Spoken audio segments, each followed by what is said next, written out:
Today, some eminent Nigerians at a Fix Politics web conference debated whether the Nigerian constitution should be changed totally or be amended.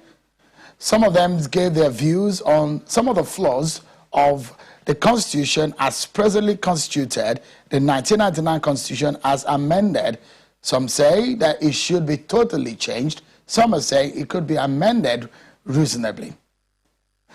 Let's get more views on some of that position about Nigerian constitution, the structure of Nigeria as it is, which a lot of people have criticized as flawed, and perhaps some of the reasons of the agitations that we are seeing across the country.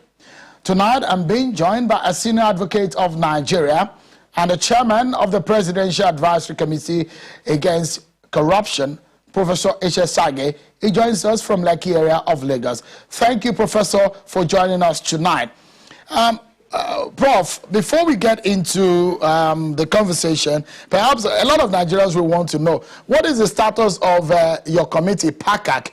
Because we were hearing at some point that it was going to be disbanded by the president. What is the state of PACAC? Is it active right now? Oh, yes, extremely active. We are conducting lots of seminars online. We're also now moving into the states, trying to bring all the developments that were imparted at the federal level into the various state levels. We've been to about 20 states so far. And we have lots of activities going on right now. Good that so we can we've get... not been slowed down at all by any rumor. Oh, great. So let's get into the matter of tonight. And perhaps the hottest news in the land is the position of President Buhari.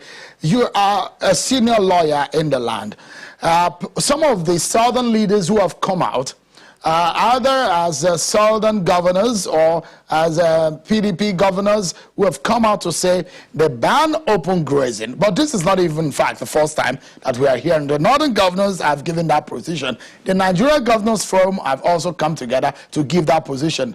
But the statement coming from the presidency today, quote and unquote, the word used today is questionable legality. What is your reaction to that?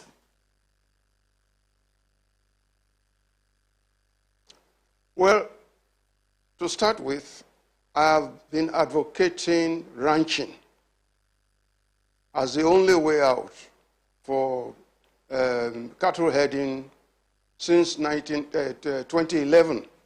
In fact, I was one of the first persons to talk about it until it became a very topical element, and until the actual activities of some of the herders became created an existential threat to many communities, particularly in the South. So I've been involved in thinking about what to do in this situation. Frankly, I don't think a declaration is sufficient. The governors have to go back to their individual houses of assembly and introduce motions the way Benue State did, and actually pass a law on banning this grazing as it's taking place now, and instituting ranching as the only alternative.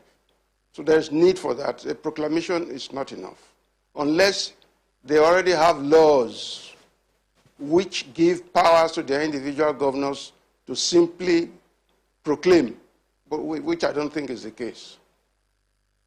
So invariably, Prof, what the president is saying today is simple, that the position of the governors of the South was mere words and does not hold water legally. Is that, in simple terms, is that what the president is telling the southern governors? I cannot really explain what the president had in mind. It's only those who worked with him in issuing that statement who know it. But what I'm saying is that for this announcement of banning of open grazing to be effective, there is need for the various state houses of assembly concerned to actually pass a law banning open grazing. They need to do that. This is, for me, legally, it's a declaration of intent, where it should be followed up by legislation in the individual state houses of assembly of these southern states. So invariably, Prof, so when they say that across the southern state, you cannot by foot rear cattle into the southern state. So anybody caught after their statement cannot be prosecuted under any relevant law. Is that what it means, legally speaking? You've put your finger on it. You arrest a person for open grazing. Under what law would you have arrested him? Under what law would you prosecute him? So that's why I say it's a statement of intent. They have to carry on and actually pass laws prohibiting open grazing, the way Benue State has done. And let me ask quickly, because of what is happening, these killer herders, those whom the president said, shoot at sight. Any one of them you find carrying AK-47, shoot at sight. Perhaps people will be asking the question, is there anything different from what the president said at that time and what the southern governors said? Now, the president has said that, look, the decision of the governors is questionable legally. Oh, I think, yeah, the two statements may be related, but they're not the same. The governors are actually working on proscribing open grazing. What the president was concerned about was anyone carrying an AK-47 without permission. We all know that the herdsmen, particularly the criminal herdsmen, all carry AK-47, so they are affected. But that statement by the president affects anybody who carries an AK-47 openly without authority to carry it. So the two statements are different, although related in a sense.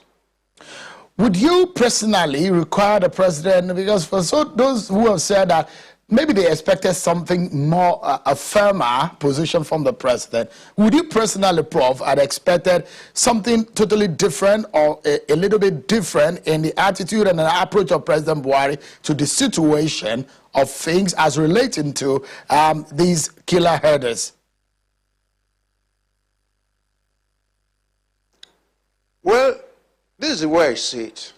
When the president goes as far as saying, shoot anyone with an AK-47 on sight, he is sending a message to the security agencies. He's not the one going to execute it. You have the Inspector General of Police, you have the Chief of Army Staff, you have the head of the other group. I always find it difficult to call their names, the security and something. Those who wear the blue uniforms. Quite a number of these organizations exist. That NSCDC, yes, that's a message to them to be more dynamic and be more focused and concentrated in rooting out this evil that is destroying the country. So you can't have a stronger message, but he's not going to execute it himself. It is for these agencies now to take him on his words and actually totally disarm, if not kill anybody who is carrying arms illegally, which means that that person intends to use it to kill others. So I think what the president has said is enough. What we are expecting and where I'm disappointed is insufficient response by the agencies to whom that directive was addressed. There has been agitations across the country, Professor Sagay. Today, we saw that some eminent Nigerians who had a webinar under the aegis of fixed politics, and what they were discussing, basically, is a debate over whether or not to scrap the present constitution or amend it. Which one will work? These are some of the images of that webinar. But let me ask you, this might be perhaps a straight question. In your view, from what we have seen, the agitation from the south to the north, to the south-south and the southeast, and even in the southwest, we're seeing more agitation on the streets of Nigeria. Do we need to scrap this constitution and start all over, or we need just to amend this one? My own personal preference is that we should scrap this constitution and adopt the 1963 Republican Constitution. That constitution contains everything that is being agitated for now. If we had that, if we adopted it, with amendments here and there to make it accommodate states rather than regions, which we used to have, I think all these agitations will die down and everybody will be happy. Do you think President Buhari have the political will to make that happen? I really don't know. But this is what I will say. He was the one who commissioned, or his party, headed by him, commissioned the El Nasir committee to work on the issue of federalism. And they have come out with an excellent document. I think what we need to do is to look at the contents of those documents and implement them. And if they are to be implemented, as I said, it will probably be better if they were implemented in a totally new constitution instead of trying to amend the existing one, since it will involve so much amendment that using it as a document in future could be very difficult. So already you can say that President Buhari favors federalism, devolution of powers, already by heading a party that has made that recommendation. But so why are they not implementing what should happen now? Yes, I am personally disappointed that that excellent document is being allowed to gather dust. I think the leaders of the party should now bring it out and go to the president and say we should now make a move to implement what we ourselves commissioned and have approved. Because that is what the whole country wants now. You see, Nigeria is a natural federal state. It's a country with over 300 ethnic nationalities, a country in which River State, I was listening to O.C.J. Okocha this morning, over 6 nationalities in River State. In 1950, the very first national conference Nigeria had, all the delegates from north, from south, from east, from west declared that the only way this country could be together and function effectively would be as a federal entity. And that's why we now had the Macpherson Constitution, then the Littleton Constitution, and then the 1960 Constitution, all spelling out very strong, clear federal system, giving powerful, very strong autonomy to the federating units, and leaving the center to handle things that are only relevant at the national level, like passports, foreign affairs, defense, things like that, currency, and so on. Most of the other things were left to the regions to handle. All right. Maybe I'm one of the few. No, let me make my point. Okay, I'm one of the few who have actually seen this country from beginning, virtually. When I was in secondary school, I knew nothing about the federal government. I only knew about Ibadan and Awolowo. The region controlled my life from A to Z. I knew nothing about federal government. Everything worked perfectly, beautifully, happily. So that is what we are missing. The regions competed, Nigeria developed fast, the regions kept what they produced, sent 20% to the federal level, and then 30% to a distributable level, which was then distributed among the regions according to their needs. And everybody was happy. We just have to go back to that. Otherwise, Nigeria will not enjoy stability. There will be agitations and discontent all through. We have to go back to that, to pre-coup situation. All right. Prof, yeah, we are out of time and we need to go, but I would like to get a 10-second reaction from you. The Nigerian Constitution Amendment process in the National Assembly will start, the public hearing will start, the process is on. What you're saying now, it does now put a question mark on that process, if that is the advice that you are saying. Do you think that that process is just a mere charade? If we can have a process which will begin towards having a new constitution, it will be better.